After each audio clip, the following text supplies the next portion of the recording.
Hello and welcome to what shall we call this? An author interview that we're all doing together.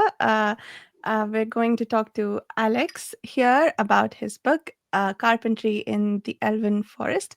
We've all made various levels of progress through the book, but we know and love Alex from the Page Chewing Forum, and we saw this book evolve as he was writing it, and it's finally been published. And oh, I have a copy of it here too, with this lovely cover. Uh, it won us over from the very beginning with a talking badger and some lovely characters that we got snippets of before the book was published. And now we get to talk to Alex about, this book, and he'll tell us all about it, and maybe we'll convince a few more people to read it. So before that, we'll do a round of introductions. Jared, could you kick us off, and then we'll get to the author himself. Awesome. Yeah, I'm Jared from the Fantasy Thinker YouTube channel and Speculation podcast that we're on, and a couple other podcasts there with pagechewing.com. And Chris, I'm not last. This is only this time is you very get novel. to go second. Oh, yeah. My name's Chris. I'm from the Chris of YouTube channel and from Speculations, as Jared quite rightly said, and the Oscars Project and various other discussions that we have.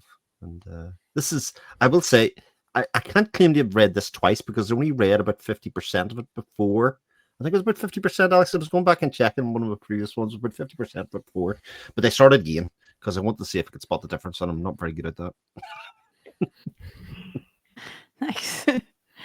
Which brings us to Alex. Tell us about yourself, your book, everything that you'd like to tell us about in the intro. I'm Alex, and I've written a book. Yay! Nice. Short and sweet. Major Yep. achievement. Major achievement. Yeah. I've actually written two books, Two but this books. is the only one that's been good enough to publish so far. Nice. So I think the intro we got, well, there were two things that stand out when we start reading the book. One is the deep dark and the gentleman, and the other is the talking badger, among many things that are really cool about this book. But I wanted to kick off the discussion with those characters. So, Alex, do you want to tell us about the evolution of the deep dark and like what made you think of them? And then I think in the section that the deep dark and the gentleman are introduced to us, we also get some snippets of some other strange creatures like the backwards cat, which might be one of my favorites of those strange creatures. So, yeah. So basically, as this is the first book in what will be hopefully many standalone books in this world, I wanted to throw in a huge load of world building right at the start, which started with something apparently you're not supposed to start a book with, which is talking about how bored somebody is. Apparently that's a big no, because if you start with that, then everybody will be bored as soon as they read your book. Haven't found that so far, but that's what the general advice is. So yeah, I started off with how the world was created, and I basically stole bits from various religions along the way, with having an entity building it out of clay and modeling everything and naming everything as he goes along, and realizing that he hasn't got a clue what he's doing. Things keep dying out because they can't survive because he's made them in such a strange way, like the backwards cat, which tries to circumnavigate the world backwards in order to strike its prey from an unexpected angle. The nose-beaked hummingbird, which has to consume so much nectar in order to fuel its huge nose of a beak. It basically snorts nectar, that it ends up invariably having a heart attack because it just can't cope with the pressure of trying to pump blood around an enormous bulbous nose. He does get some things right, like the stationary stick insect, which is a stick insect that never moves, and is so well camouflaged that nobody can tell it apart from any sort of twig that it sits on. Unfortunately, it can't reproduce because it can't move. So he worked out a way of getting it to germinate through air particles, and while not the most successful form of reproduction, it did enough to keep the stationary stick insects going.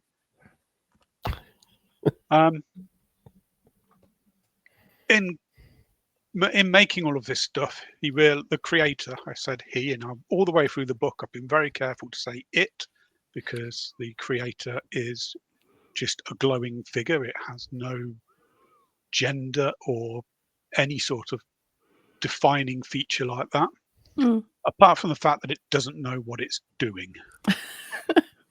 It knows how to create, but it doesn't know what to create or why it should create it. Just got some play and decided to play with it. Yeah, basically it's like a kid with a Play-Doh set. So it created two creatures to help it. It created the Deep Dark, who is practical, and she is sensible, and she likes to make sure everything is planned out in advance. And it created the Gentleman, and he is just chaos and complete random effect. By drawing a line between the middle of what those two come up with as ideas for a creature, the creator was able to create some fairly sensible creatures that managed to survive. Interesting. So I was thinking, I think based on the names, that normally when you have entities like this, that they tend to be somewhat opposites or just straight up related to each other. So they tend to have names that are similar or the opposites of each other. Like with Deep Dark, for instance, you might expect the other guy has the word light in its name. But you chose Deep Dark and Gentleman. As you were speaking, I realized they are chaos and order. But what about the names? How come you didn't do that with the names? I would like to say there was a plan. I really would, but it was just the names that seemed to fit at the time. Yeah, it's pretty cool. The Gentleman has hair that never ruffles, no matter what he does. And a hat that seems to always perfectly land on his head, no matter where he throws it. Oh yeah. I go out in the rain for 2 minutes and my hair gets frizzy. I'm jealous of this guy. Chris, Jared, do you have any questions about that opening or anything else that you want to throw in? So I really like the open, whether it's board, because it does sort of set the tone for the reasons for Gentleman Jim doing what he's doing in some ways, like when it sort of comes full circles. No spoilers necessary in that one. It sort of gives him a reason for doing what he's doing. I sort of did wonder about the Gentleman Jim, because obviously you do this kind of wordplay the whole way through. It's not JIM Jim. It's more Elven-y with the JYM or something, or and obviously there's other examples like Chardonnay, etc. that kind of go through that. Was there was there an idea about changing it just for them all to kind of give them a bit more of a fantasy flavor, or was there something different in that? I've read an awful lot of fantasy over the last, almost 50 years. And one thing that's largely true for an awful lot of fantasy is extremely long, unpronounceable, forgettable names. That's true. I mean, my favorite author is Tolkien, and when I reread the Silmarillion, I still sit there thinking, hang on, which elf was this? I've read this about 30 times and I still can't remember which elf this is. Which house is he from? Who's his best mate? And what the hell is he doing in a cage on the walls of Angbang? So I decided early on that everybody would have a normal name, and I'd just change the spelling of it. Okay. Except for the elves. And just to prove a point, my elves, although they have a short name, everybody refers to them as, they all have ridiculously long names. Even Amber, as it turns out, even though it's an acronym rather than It is, yeah. agencies. Very Yeah. apropos. Yeah. And I'm not going to remember it. It's agensis. Agencies, that's as much as I go. Yeah, yeah. Yeah, something regurgitator, I think. That's hilarious. I do love me a good farcical creation myth, and because most creation myths can be broken down into a simple farcical equation when you really think about them, and this one hits the nail right on the head as far as that goes. Um, I I looked at it as the Gentleman Jim. Um, you kind of that kind of name kind of brings up prim and proper, especially in a British sense, and you have he's the agent of chaos, and I like that contrast between a prim and proper Gentleman Jim image and name with the perfect hair and the excellent hat, and being the agent of chaos. I think that's a great contrast there. And then of course you have the deep dark, which is kind of hints at darkness and kind of hints at um, you know this sense of darkness, hints at evil and what have you, but she's the agent of order. And so I like that, just a little play with imagery in the naming of the um agents, the supernatural agents who um the drivers of the story here. I try not to do anything as it would be in a sort of a tropey fantasy way. There's lots of tropes in there from various different other books that you see all the time, but I try to do them in a way that's not the usual way that they're done in fantasy books. That's interesting. We do seem to be playing with, I guess, a bit of a chosen one thing with Jeff and why he's out on his quest. But Well, it's interesting because different. actually there's multiple chosen ones. I think because Amber's very Yeah, much in yeah. the chosen one, but she's the one that's addressed throughout the book to say that she's more than just an elf or more than just a human. That's Yeah, kind of yeah. something that's kind of addressed through. So yeah, it is interesting. Yeah, yeah.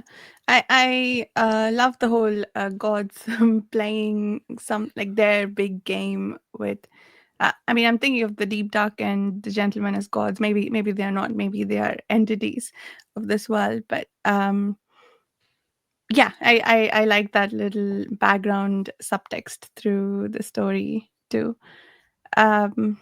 So Yeah. moving. Yeah, sorry. Go ahead. Well, I was just going to say the other thing that the naming conventions does is give you plenty of excuse or opportunity to start the wordplay, because I'd say wordplay is a very large part of the humor Yes. and storytelling within this book. So actually, that idea that you are changing some letters, like you say, there are plenty of jokes about, say, Tolkien. There's plenty of jokes about lots of things in this book, but especially appreciate the kind of nods to those that read a lot of classic fantasy, etc. at that time, but the soft seas or the hard seas and Celadar and all of that kind of stuff, which I did chuckle away at that. But it that whole first was set up, I think, the tone for an awful lot of that going forward.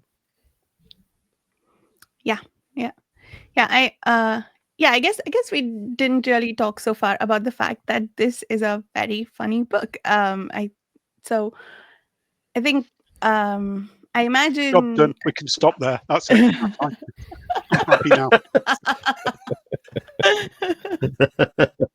Nice. So, what was my question about that? So, I know you're a fan of Discworld, Alex.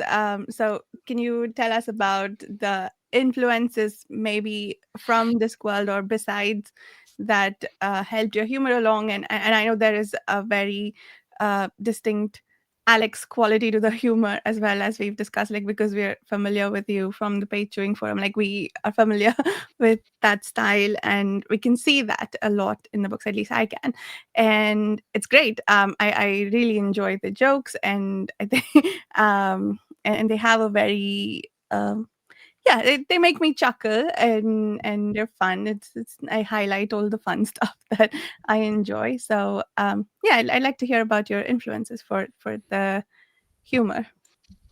I mean, on the humour side, a lot of it was influenced by the great Mr. Pratchett, because as far as I'm concerned, there is no better comedy fantasy writer than him.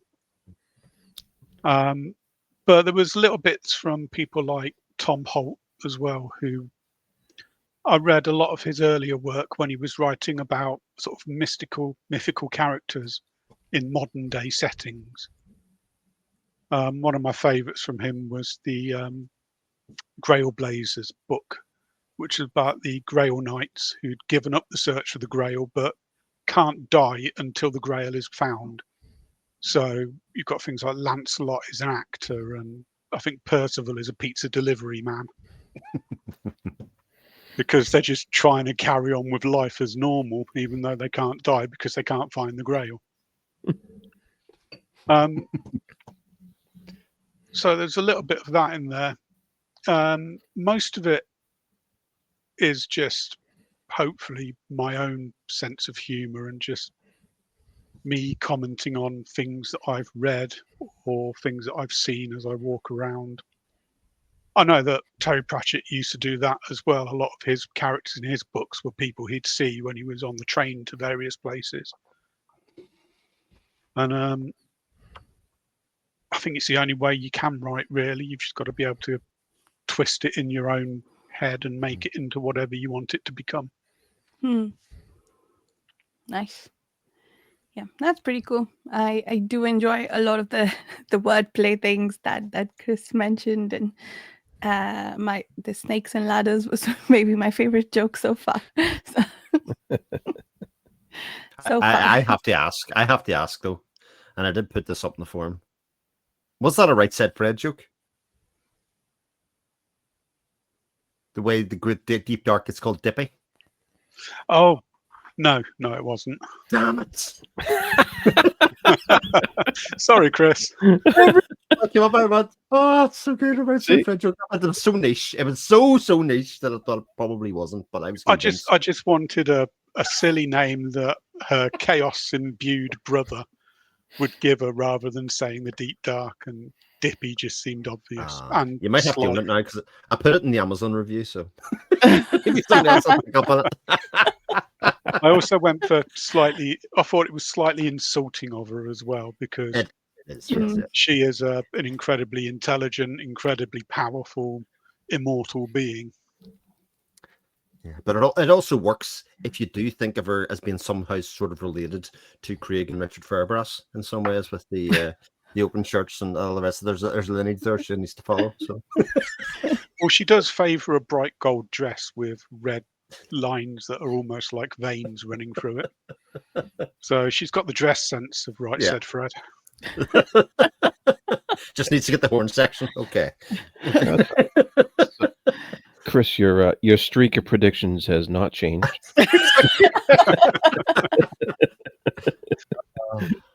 I was just. It seems to me, I just think of the book that I want to read or that I think I'm reading that might be different from everybody else. But it's not the beauty of literature. That is exactly it. Everybody gets out what they want out of it. Yep. We get dippy. Dips. I love that exchange between those two. It's what was going to be my question about that? I wanted to ask about how did we get here? Wait, what was I asking? Never mind. I'll just ask my other question and then we can come back to this when we remember. The chapter names, I love them too. They are funny and really tie back in interesting ways to the chapter. They're not really quotes from any particular character. They're just sort of a summarization of the situation, I think, which is pretty cool. So did you do the chapter names as you went and then write out the chapter, or did you go back and Very much with the way I write books, I have a main character and I have an end. And everything from that point, everything in between, I make up as I write. So I write the book in order, 1 to, in this case, 50, and then epilogue, and I just make it up as I go along, and the story just sits in my head and evolves while I'm sitting up my day job, ponderously testing software, which is mostly quite dull. And so it just sits there ticking away in the back of my head, and then when I get home, I sit down, or when I finish my dinner, I sit down, because sometimes I just go from my home office back to the house, back to my home office, and I just start typing and see where it takes me. And usually I'm pretty good at keeping the story straight and not going off on a tangent or forgetting what I wrote 3 chapters ago, which could be a problem if I carry on doing it this way, because at some point I'm bound to write the same chapter more than once, or forget that somebody said something and not include it at a later date. But the chapter headings were just the same sort of thing. I just thought, what's going to happen in this chapter? Probably this. So I'll make that kind of the chapter heading, and then I'll write it. I have no planning or pre-thought to anything I write, other than who's the main character and what's the end going to be. Nice. I do think, like, when I first read the first draft of this, I did feel very connected to Discworld, although I was reading Discworld at the same time. But actually, in the subsequent read through, it strays away from it quite a bit, and I think the chapter headings really help that. Well, the fact that there's chapters for one is obviously a big difference between those things. But the guts of the humor is still there, but it definitely read much more. I think it's broader than Discworld. I think that's the main difference that I got. It. And there's much more sprawling characters in this book, and it's a slightly bigger story and a slightly longer story than I think we get in a Discworld, and it's definitely to its advantage, I think. I did have some people who know a lot more about this stuff than me tell me that I should probably have written a shorter book, because it's going to cost a lot to print it. And they were not wrong. It also cost an awful lot to edit it, because you get charged by the word. There's a very good friend, I think she's a friend of all of us here, Holly Tinsley, who she did a beta read that almost turned into a development edit for me. And there was one chapter in particular, I think you've all got there, I know Jared has definitely got there, where I'm describing the view from the top of a very steep hill. And she actually puts in there, what on earth? This is just word soup. And I was just, I don't care, I'm keeping it. Yeah, it's in keeping with the tone of the book. Yeah.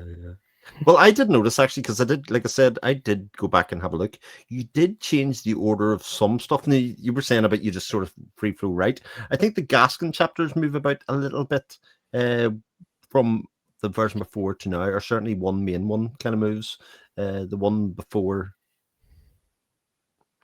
I can't say that. That'll be spoilers, but I think that was the main difference I think I spotted in terms of like sequencing. It is possible that I shift. Yeah. Well, obviously I have shifted a chapter, or at least one chapter around. Yeah. But when I first write it, that's the story that comes out. Yeah. It's just other people. That was probably a Holly edit as well, to say, wouldn't this be better off here? Yeah. And then you just have to sit there and think, Holly knows these things and I don't. And she's right. Yeah.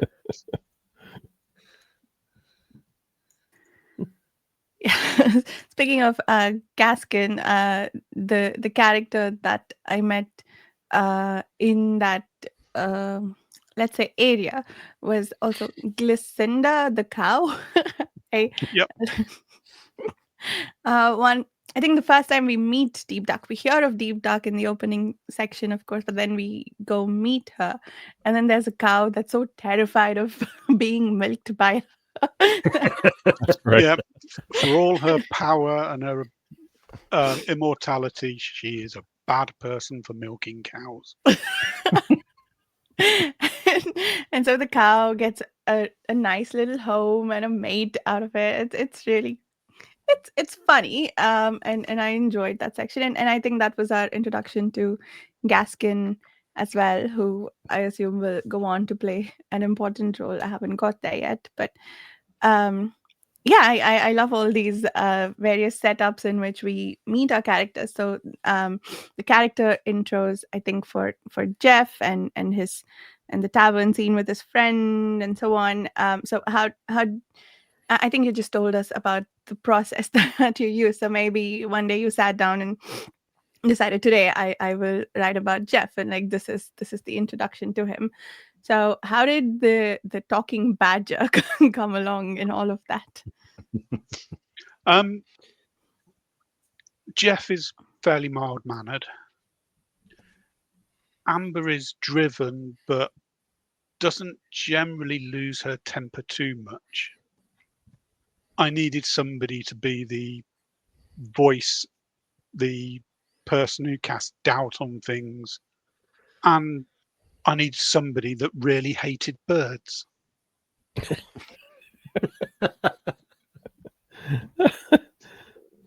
that a badger thing in general, or is it Augie who hates It's birds? just Oggy, I think. Okay. And he is the only talking badger in the world, so it's hard to know for certain. Yeah, I think it's general knowledge that small mammals hate birds. I think it's a general thing. Although, badgers aren't really scared. There is not a badger on the planet that's scared of anything, let's be honest. No. Including Augie. Yeah. I did like the kind of exploration in his character about how lonely it is to be the only talking badger in the world. You know, who can you relate to, aside from, a carpenter looking for a mystical tree in a place, I did kind of like that pathos of his character quite a lot. Yeah. And I mean, he's basically searching for companionship. gets trapped in a trap. Yeah. And incidentally, like Jeff himself is also searching for companionship, but just in maybe a misdirected way. If that makes sense. Yeah. I mean, to be honest, Amber is as well, because she's had no, after her, I don't know if you've got there yet, so I don't know if I can say that, but she's also looking for companionship. Well, what led you to explore the development of a half elf, basically? That that person of two worlds that is so famously done in like Dragonlance and a little bit in Lord of the Rings too. Because they're always, in the past, they're always well accepted. Even in Lord of the Rings, I mean, you've got Elrond is essentially half elven. That's right. He picked the elven side, and his brother picked the human side, and both of them were well respected, loved, and feared by their enemies. Painted as wise and sensible, and I just sat there and thought, well, my elves are all a bunch of stuck-up posh gits, so what are they going to think about a half elf, really? And I just thought, they're not going to like it. They're going to treat her as an outsider, and it's going to be borderline, well, it's not racism, speciesism. Well, it's not even borderline, is it? 50% human is 0% elf. Get out of our village. Yeah. It's nothing borderline about it. It's quite so yeah, very blatant. I just wanted to show that elves aren't necessarily always wise and sensible. My elves are just almost the opposite of that. They've grown so decadent and snobby, basically, that they forget about anything else real. And I wanted Amber to show them that being half human wasn't the failure they seemed to think it was. Yeah, very much a found family kind of feel as you go through it, Mm. the book. They keep on adding on parts. Yeah. Like that little intervention with the forest fire. I wouldn't say much because of spoilers, but there are some other random characters we meet along the way too, like how are we saying his name? Book. Buck, Buck, the landlord. Yeah. the Those landlord. on Because there's a joke that has to for it to work, he has to be called Buck. yes. Yeah. Fair enough. Correct. And I did apologise for that. You one. did. Yes. I really like the breaking of the fourth wall in that sense. But I think that definitely it fits the tone of the book. Of again, you created when you start the book with the creator, and start with that kind of thing. You've sort of injected that into the world already. So it was good fun. Oh yeah. And there's other ones. There's you might not have met Morguano yet, but she has an interesting origin to her name. Nice. Yeah. Yeah, I love the footnotes. That's where we get the buck joke, and I think, yeah, but yeah, I really enjoy the footnotes too, and I think that's where you break the fourth wall in some cases. So, yeah. And any other questions? I think I ran through my list, but So, did you guys have have a more? person in mind for Chardonnay? I was thinking sort of Kardashians is sort of what I was. No, to be honest, it was just an amalgamation of various sort of slightly horrible people you see on TV every now and then. Sort of an amalgamation of all of those. Yeah. She just basically doesn't love her fiance and makes it quite clear in every little thing she does, whilst probably settling for he's the best she can get. It's 'Cause also she's the just- it's also the Chardonnay is one of the names of the characters. Again, this was obviously not intended, but there was a TV show on British TV many years ago called Dream Team. That was about footballers' wives that were incredibly shallow and of the like, and there was one of them called Chardonnay as well. I didn't watch that, but Nah, I didn't think so, but again, this is the narrative in my own head, Alex, which is definitely it's I love listening to how people interpret books, because the other book I wrote, there's an alien race in it that's dying out, and they have a council chamber on Earth that's sort of like chiseled into the side of a rock.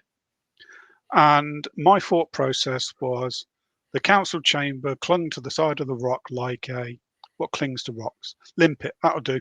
Nailed it. Perfect analogy. It clings to the rock like a limpet. Done. Friend of mine who's an English teacher read it, and she sat there and came back to me and went, I love this sort of thing because the limpet is clinging to the rock the same way the aliens are clinging to existence. And I'm sitting there thinking, yeah, that's exactly what I meant. You nailed it. I'm so glad you caught that. Yep. So good. It took me a long time to come up with that reference. Well, it's a bit like I always tell the story about Fran Healy, the lead singer of Travis, and they have a song called Driftwood, and he was asked in an interview about one of his lyrics where pillars turn to butter. And it's just such a gorgeous, image of pillars turning to butter and the fluidity of life. And he went, it's just caterpillars and butterflies. I just removed the cater of the pillars and the fly from the butter. It was not that deep in any way, shape, or form. Yeah. But I suppose that's the beauty of it, isn't it? That people can go away and inject their own meaning into things, Right. whether the author intended it or not. I always wondered if an author listens to some of our own podcasts, and because we come up with some wild stuff sometimes, and I always wonder if they listen to it and go, "Oh yeah, next time somebody asks me a question, I'm going to mention I meant that. You get your own lore. Mm-hmm. We add depth, but there's maybe different kinds of depth, like the deep duck. Mm-hmm. Oh yeah, Cool. I like that. Jared, did you have any final questions, or we can keep it going? I've just run through No, my I list. just no, I just want to, like, anybody who's listening, I want to say this is a fun and irreverent book to go through. If I don't know if it's considered cozy or not, but it is a lot of fun.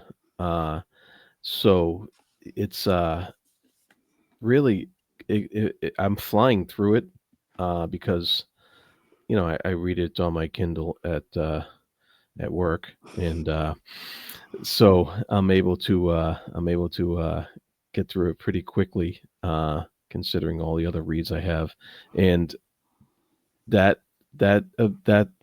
your prose just flows in a natural way that allows me to take in the what you're saying as far as a setting, because like you said, you have a lot of descriptions about what it looks like from the top of the hill and stuff, and but it doesn't ever slow down. It doesn't ever bog down the story, that those descriptions. And when you the chapter headings remind me a lot of like I mentioned Dragonlance earlier. That Dragonlance does that as well. They have the what's going to happen in the chapter title, and that just takes me back as well, and gives me the warm fuzzies when I'm reading it. And so I appreciate that. I like the play on the trolls. I like the play on the different races in there, and even the the mystery of a dark forest and the mystery of an elven forest.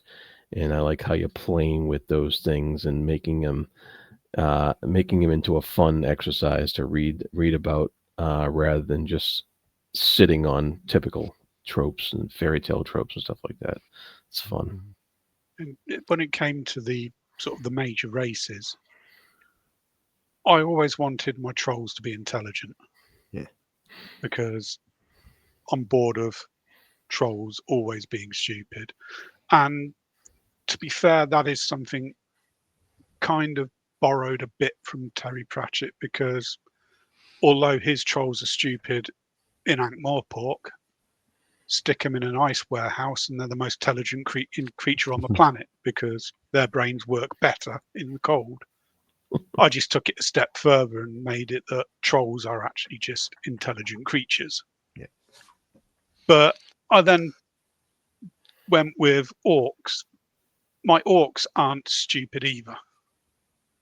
In fact, in my head, my orcs sound like the officers from the original Star Wars in the Empire. They've all got clipped British accents, or they sound like the animated version of Shere Khan in Jungle Book. So they're all sort of like clipped British accent. They're also like, say, I'm going to kill you now, and I'm going to do it in a disgusting way, but we'll have a lot of fun finding that out, won't we, dear boy? Goblins I decided to keep as fairly stupid and the root of all evil, because I needed something really sinister. So there's mention in parts to come in the book for you three, where you'll find out what people who know what goblins are think about goblins. Dwarves I didn't cover too much, but I do have them, and they pretty much live permanently underground. They never come up. And finally, there's the giants. Now, Varsha may know the giants because the whole concept for this came from one short story in the Writers' Battle. It was the first short story I wrote in the page-chewing Writers' Battle around a character called Clanrear Clanson. Yes. And hopefully you've all reached that cameo with the Mist Wolves. Yes. And Yeah. he's going to have his own book because I love Clanrear. Um, I was sad when he left the scene immediately. he's the greatest swordsman ever lived. Mm. But in all of the short stories, I've got a collection of short stories for him now that I've written. Right. In all of the short stories, they start off with him outside a village or outside in a prison chain gang or wherever he just seems to suddenly be there. And all he knows is there's a destiny. His destiny is involved in sorting this out. And once he sorts it out, he needs to go and tell the giant Frank. And all of my giants sound like they're 1920s. What's his name? Hugh Laurie's character, P.G. Woodhouse book. Jeeves and Wooster, those ones. Yes, they all sound like Bertie Wooster, basically. All the giants are sort of tally ho, old boy. Because it just amused me that you'd get these 20-foot giants wandering around saying, "Bally, bad news that."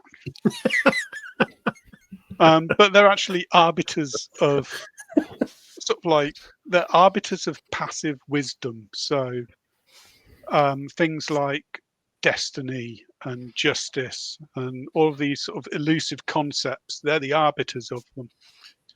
And it's their job in the world to bring these things about. Mm-hmm. So Clanrear, when he finishes whatever madcap destiny he's doing, goes back to Frank, who gives him a cup of tea, and Clanrear immediately falls asleep, only to wake up again somewhere else with a new destiny to fulfill. Nice. So Clanrear is an agent of a giant, basically, who's trying to sort out destinies. And I love that. he's going to have his own book. There's another character with from another short story called Helena Handbasket. And she's a bounty hunter. And she's going to be tracking Clanrear because of some things he's done in the past that have been noticed and weren't particularly legal. Mm. Well, it's funny you made the trolls intelligent, but they still have a pretty messed up legal system. Oh yeah, definitely.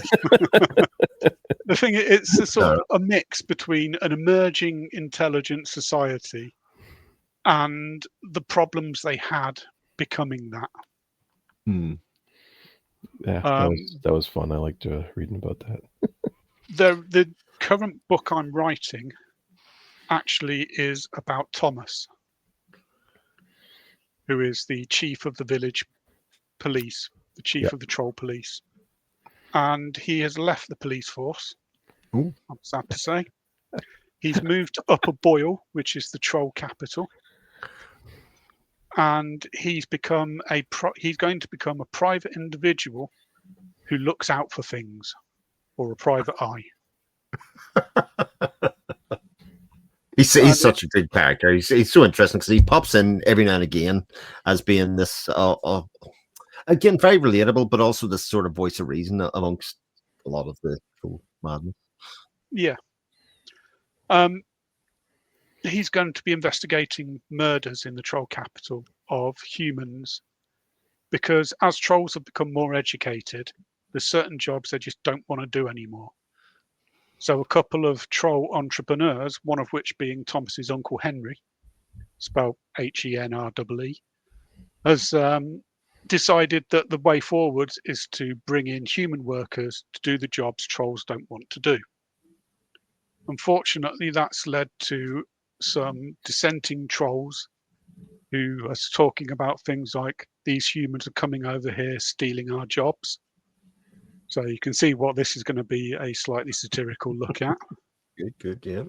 And one of the trolls is going to take it too far and start murdering humans, and that's what Thomas is going to be investigating.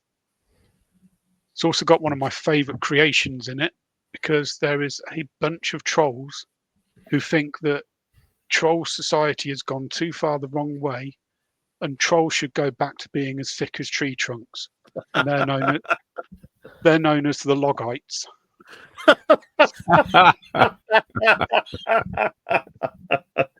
Oh, Oh, yes. That's And hope- fantastic. Sorry, go ahead, Alex. I'm hoping that I haven't written anything on this for a while. I'm only about 19,000 words into it at the moment, only.